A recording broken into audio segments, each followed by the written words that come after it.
अस्सलाम वालेकुम नाज़रीन, मैं हूं वसीम अली और आप देख रहे हैं Wasim Ali official YouTube channel.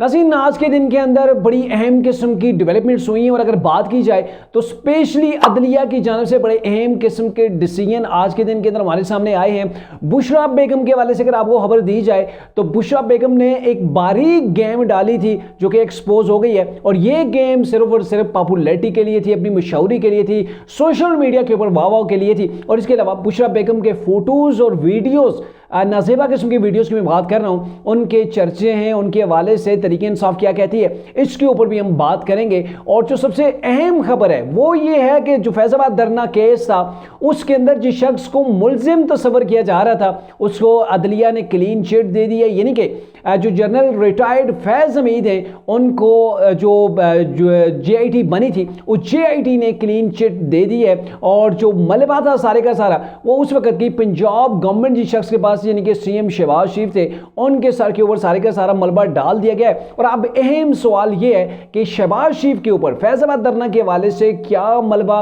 और क्यों जो है वो डाला गया है, इसके ऊपर भी बात करेंगे। और जो तीसरी खबर है कि तोशा खाना से जो हार सेल किया था चेयरमैन तरीके इंसाफ इमरान खान ने, अब वो हार वापस आ गया है। तरीके इंसाफ ने बड़ा दावा कर दिया है। अब अगर ये हार वापस आ भी गया है तो इससे तरीके इंसाफ के जो बानी इमरान खान है उनको क्या कुछ रिलीफ मिलेगा, ये आपको आज के व्लॉग के अंदर हम बताएंगे। आगे बढ़ने से पहले आपसे एक ही गुजारिश होगी कि अगर आपने अभी तक हमारे चैनल वसीम अली ऑफिशियल को सब्सक्राइब नहीं किया है तो काइंडली अभी हमारे चैनल को सब्सक्राइब कर लें। वीडियो पसंद आने की सूरत के अंदर वीडियो को लाइक और वीडियो को शेयर जरूर कीजिएगा। नाज़रीन, सबसे पहले बात कर लेते हैं जी बुशरा बेगम के हवाले से कि उन्होंने कौन सी बारी गेम डाली थी। वैसे तो बुशरा बेगम काफ़ी एक्टिव रही हैं क्योंकि इमरान ने कहा था कि ये सियासत से इनका कोई तल्लुक नहीं, ये घरेलू खातून है, लेकिन उन्होंने जो कार्रवाइयाँ डाली हैं वो बड़ी ऊंची किस्म की डाली हैं। अभी मिसाल में देता हूँ कि बुशरा बेगम को जब कैद हुई, उनको सज़ा हुई, तो बुशरा बेगम को सब जेल बनी गाला करार देकर वहाँ पे उन्हें कैद कर दिया गया। और बुशरा बेगम ने आने वाले कुछ ही दिनों के अंदर कोर्ट से ये अपील की, कोर्ट के अंदर इस्लामाबाद हाई कोर्ट के अंदर ये दरख्वास्त दायर करवाई कि मैं कोई किसी किस्म का खुसूसी जो प्रोटोकॉल नहीं चाहती, मुझे आप अडयाला जेल के अंदर ही बंद कर दें चूँकि मुझे सज़ा हो गई है। अगर सज़ा हो गई है तो आप दीगर कैदियों की तरह मुझे भी जेल के अंदर डाल दें। तो उस केस के ऊपर आज समाअत थी इस्लामाबाद हाई कोर्ट के अंदर। जस्टिस मियां गुल हसन ने इस केस की समाअत की और बुशरा बेगम की जो दरख्वास्त थी उसको खारिज कर दिया। अब बड़ा अहम सवाल ये है कि दरख्वास्त को खारिज क्यों किया गया। बेसिकली बुशरा बेगम ने उस वक्त अपनी वाह के लिए दरख्वास्त दायर करवा दी थी, लेकिन सियासी गोल उन्होंने खेला और उसके बाद इस दरख्वास्त की पैरवी नहीं की। यानी कि अदालत के अंदर ज़ाहिर अपनी वकला की टीम भेजनी पड़ती है, हर समात के ऊपर उन्होंने अपनी प्रेजेंस जो है वो यकीनी बनाना होती है। लेकिन क्या कहा मियां गुल हसन ने कि यहाँ पे मुझे लग रहा है कि बुशरा बेगम के जो वकील हैं वो भी नहीं चाहते कि बुशरा बेगम अडयाला जेल के अंदर जाएं, बल्कि वो यही चाहते हैं कि बनी गाला जो सब जेल इनकी करार दी गई है उसी के अंदर रहें। अगर इनको चाहिए था, अगर ये चाहते, कहीं पर भी ये इंटरेस्टेड होते बुशरा बेगम या ये, तो ये ज़रूर इस केस की पैरवी करते। कहने का मतलब ये है कि सिर्फ इन्होंने दरख्वास्त दायर की, पहली कुछ समातों के ऊपर वहां पे गए और जब केस के डिसीजन का टाइम आया इनको बताया भी गया था कि इस तारीख के ऊपर हमने फैसला देना है, लेकिन तरीके इंसाफ की जानिब से यानी कि बुशरा बेगम के कोई भी वकील कोर्ट के अंदर पेश नहीं हुआ और तब जाके पेश हुआ कि जब इस केस को जो है वो खारिज कर दिया गया था। यानी कहने का मतलब ये है कि सियासी गोल खेला गया बुशरा बेगम की जानिब से कि मेरी बल्ले बल्ले हो जाए कि बुशरा बेगम प्रोटोकॉल नहीं चाहती, वो अपने आप को अडयाला जेल के अंदर लेके जाना चाहती हैं। और आज अगर वो मौजूद होते अदालत के अंदर, उनके वकला इसके हवाले से दलाइल दे चुके होते, बास के वक्त वहाँ पे मौजूद होते और ये कहते कि बुशरा बेगम ये चाहती कि उन्हें प्रोटोकॉल ना दिया जाए। और दूसरा जो उन्होंने उस एप्लीकेशन के अंदर एक चीज़ रेज की थी वो ये किया था कि बुशरा बेगम को बनी गाला के अंदर उनकी जान को खतरा है, इसलिए उनको अडयाला जेल के अंदर रखा जाए। तो आज मेरे ख्याल में बुशरा बेगम को तो ना तो बनी गाला के अंदर कोई खतरा रह गया है और ना ही बनी गाला से बुशरा बेगम को कोई जो है वो प्रॉब्लम है। आपको पता है ना, घर ही होता है, भले आपको एक कमरा दे दिया जाए, 2 दिए जाए, लेकिन जेल की चारदीवारी जो होती है ना वो इंसान को खाती है। जेल के अंदर वक्त गुजारना इतना आसान नहीं है। आपको आपके घर के अंदर रखा गया है तो इट्स मीन कि आपको काफ़ी रिलीफ मिला हुआ है और आप उस रिलीफ को एंजॉय करना चाहते हैं। सियासी गेम डाल दी थी आपने जिसके अंदर आप एक्सपोज हो गए। दूसरी जानब ये आते हैं कि बुशरा बेगम के फोटोज़ वीडियोज़ के हवाले से बातें हो रही हैं। नहीम पंचौता हैं, तहरीक इंसाफ के एक लायर हैं, एडवोकेट नहीम पंचौता ने एक प्रेस कॉन्फ्रेंस की है जिसके अंदर तहरीक इंसाफ के स्पोक पर्सन रऊफ हसन भी उसके अंदर मौजूद थे। तो उन्होंने वहाँ पर ये इल्ज़ाम लगाया है कि इमरान खान की जेल के अंदर, इमरान के वॉशरूम के अंदर वहाँ पे कैमरे लगे हुए हैं, जिनकी वजह से मतलब इमरान के ऊपर सिर्फ नज़र नहीं रखी जा रही बल्कि इमरान के जो ज़ाहिर है वॉशरूम इस्तेमाल करते हैं, वहाँ पे जाते हैं तो हर तरह की वहाँ पे फ़ोटोज़ और वीडियोज़ जो है वो बनाई जा रही हैं, जो कि एक बड़ा गलत काम है। मैं कहता हूँ ये मुकफ़ात अमल है। आपको याद होगा कि मरियम नवाज साहिबा जब जेल के अंदर थी तो उन्होंने भी यही इल्ज़ाम लगाए थे कि उनकी जो वॉशरूम है वहाँ पर भी कैमरे लगे हुए हैं, जो उनका बेडरूम है वहाँ पर भी कैमरे लगे हुए हैं। और आज बुशरा बेगम की जानिब से भी तहरीक इंसाफ यही वेला मचा रही है कि बुशरा बेगम के बेडरूम के अंदर उनका जो गुस्ल खाना है, यानी कि जो उनका वॉशरूम है, उसके अंदर भी कैमरे लगे हुए। अगर कैमरे लगे हुए हैं तो ये एक इंतहाई गलत हरकत है, नहीं लगने चाहिए। और आपको क्या ज़रूरत है किसी के वॉशरूम के अंदर जाके कैमरे लगाने की? आप किसी की बेतुकीरी करना चाहते हैं, किसी को जलील करना चाहते हैं, तो उसलिए ये हरकत जाके की जाती है। और ये हरकत की गई थी जब मरियम नवाज साहिबा जेल के अंदर थी, तो वहाँ पर यही सारी चीज़ें हुई थी। अब वही चीज़ें रिपीट हो रही हैं। कहते होते हैं ना कि मुकफ़ात अमल की जो चक्की है अब बड़ा स्लो चलती है, लेकिन जब स्लो चलती है तो पीसती सब कुछ बारीकी के साथ है। और आज इमरान खान उसी चक्की के अंदर पीस रहे हैं, जो कुछ उन्होंने अपनी गवर्नमेंट के दौरान अपोजिशन के साथ किया था, आज वही भुगत रहे हैं। यानी कहने का मतलब यह है कि बुशरा बेगम की भी वो ये वीडियोस फोटोज़ अगर वो ली जा रही हैं तो किस मकसद के लिए ली जा रही हैं? ज़ाहिर है कि मकसद है कि उनको जलील करने की कोशिश है। और ये फ़ोटोज़ खुदा न ख्वास्ता अगर वायरल हो जाती हैं, कहीं पर लीक हो जाती हैं, तो कितनी बड़ी पाकिस्तान के लिए भी इंसल्ट की वजह बन जाएंगी, बुशरा बेगम के लिए प्रॉब्लम जो है वो हो जाएगी। लेकिन ये है कि ऐसी फ़ोटोज़ चाहे किसी की भी गवर्नमेंट हो, फीमेल्स के लिए जो है वो उनका एहतराम ज़रूर होना चाहिए। ये अलग बात है कि इमरान खान ने किसी खातून का एहतराम नहीं किया। आपको याद होगा कि तहरीक इंसाफ की गवर्नमेंट के अंदर वो कराची जब मरियम नवाज साहिबा गई थी, कैप्टन सफदर भी उनके साथ थे, तो रात को होटल का दरवाज़ा तोड़कर अंदर से कैप्टन सफदर को जो है वो अरेस्ट किया गया था। उनको मौका भी नहीं दिया गया था कि आप खुद आएँ गेट के ऊपर दरवाज़ा खोलें, बल्कि उन्हें इन्फॉर्म किए बिना दरवाजे को तोड़ के कमरे के अंदर दाखिल हुए थे। यानी कि चादर चार दीवारी का जो तहफ़्फ़ुज़ था, जो उसका एहतराम था, उसको इन लोगों ने पामाल किया था। और आज वही कुछ तहरीक इंसाफ के साथ हो रहा है। आए रोज़ आप यही खबरों के अंदर सुन रहे होंगे।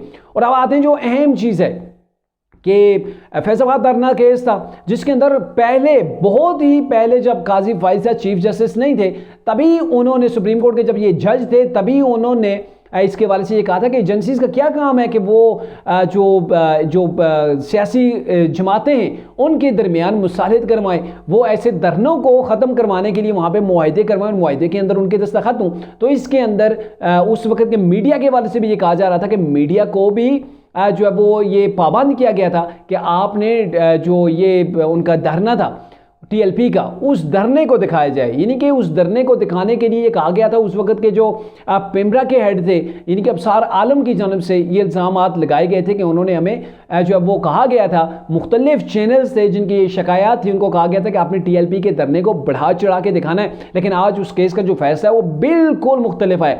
सुप्रीम कोर्ट ने ये कहा था कि एक जो है वो कमीशन बनवाया था। अब उस कमीशन ने जो रिपोर्ट दी है गवर्नमेंट को भी दे दी है, सुप्रीम कोर्ट के रजिस्ट्रार के पास भी जमा करवा दी है, जिसके अंदर बड़े वाज़ेह अल्फाज के अंदर ये लिखा गया है कि जनरल रिटायर्ड फैज़ हमीद का उस जो धरना था, फैज़ाबाद धरना था, उसके अंदर उनका कोई रोल नहीं था। और जो उन्होंने वहाँ पे साइन किए थे, वहाँ पे मुआहिदा किया था, ये उस वक्त की गवर्नमेंट जो थी उनकी रसमंदी, यानी कि उस वक्त के वज़ीर आज़म शाहिद खान अब्बासी साहब उसके वज़ीर आज़म थे, और उस वक्त के जो वज़ीर दाखिला थे एहसन इकबाल साहब थे। तो इनकी रसामंदगी के बाद ही जाके इन्होंने वहाँ पे साइन किए थे। और ये लोग चाह रहे थे कि किसी तरीके से इस धरने को रोल बैक किया जाए, और उसके लिए ज़ाहिर है एक इंटेलिजेंस इदारा है हमारा पाकिस्तान का, ISI है, तो ISI जो है वो इसके अंदर इन्वॉल्व रहे, क्योंकि TLP उस वक्त नहीं मान रही थी कि कोई भी, जब तक उस वक्त क्योंकि ये DGC थे फैज़ हमीद साहब, उस वक्त DGISI नहीं थे, DGC थे, तो वो ये चाह रहे थे कि ISI का कोई नुमाइंदा यहाँ पे साइन करे, वो एग्रीमेंट जो है वो उसके सामने किए जाएं, तभी जाके जो है वो हम जो साइन करेंगे, हम इस मुआहदे को तस्लीम करेंगे। और उस वक्त DGC फैज़ हमीद ने जो वो साइन किए थे और इसके वाले से शहबाज शरीफ के ऊपर सारा मलबा डाला गया, क्योंकि शहबाज शरीफ उस वक्त पंजाब के वज़ीर आला थे और ये कहा गया कि इन्होंने इंतजामी तौर पर इस धरने को रोकने के अंदर नाकाम रहे।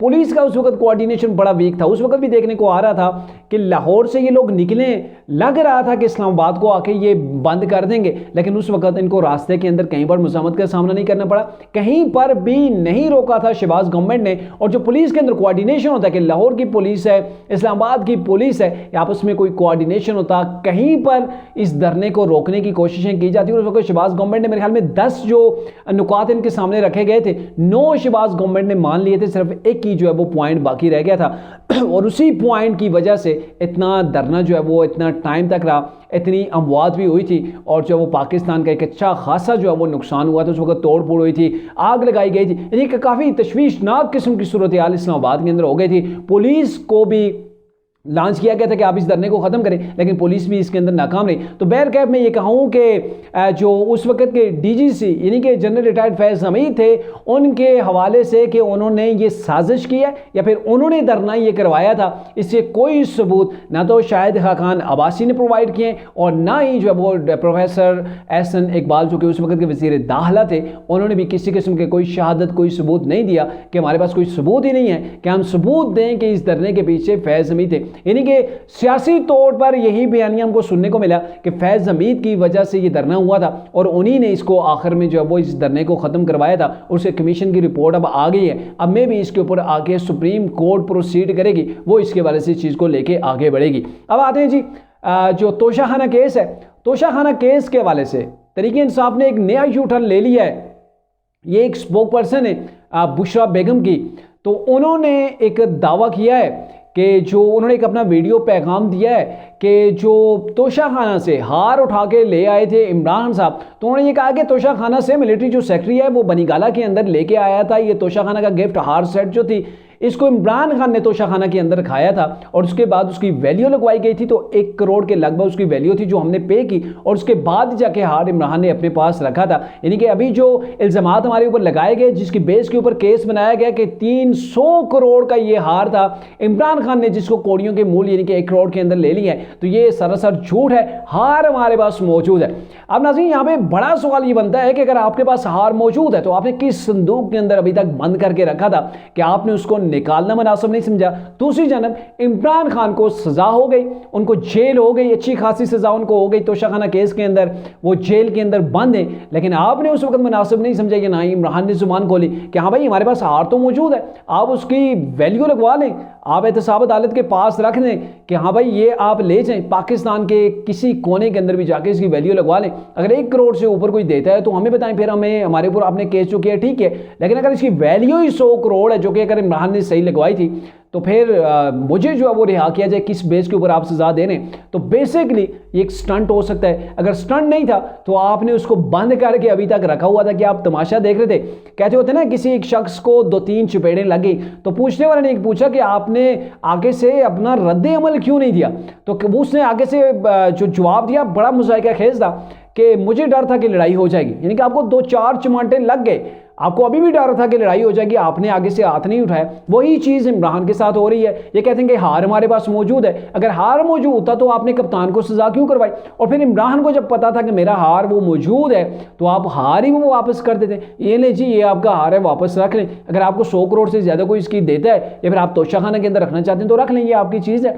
तो केस ही वहाँ पर मेरे ख्याल में वो कमज़ोर हो जाता है या ख़त्म हो जाता। लेकिन तहरीक इंसाफ ने ऐसा नहीं किया, सिर्फ इसलिए अभी जाके एक यू टर्न ले लिया गया है ताकि एक नया रुख जो है वो ये स्टोरी जो है वो हासिल कर ले। लेकिन असल हक़ाइक़ जो बताए जा रहे हैं कि तहरीक इंसाफ के पास हार नहीं था। हाँ, अब कहीं से तहरीक इंसाफ ने वापस वो लिया हो या कुछ ऐसा सीन हो तो वो अलग बात है, लेकिन ये जो हार का केस है ये एक पूरे का पूरा जो है वो एक ड्रामा ही लग रहा है।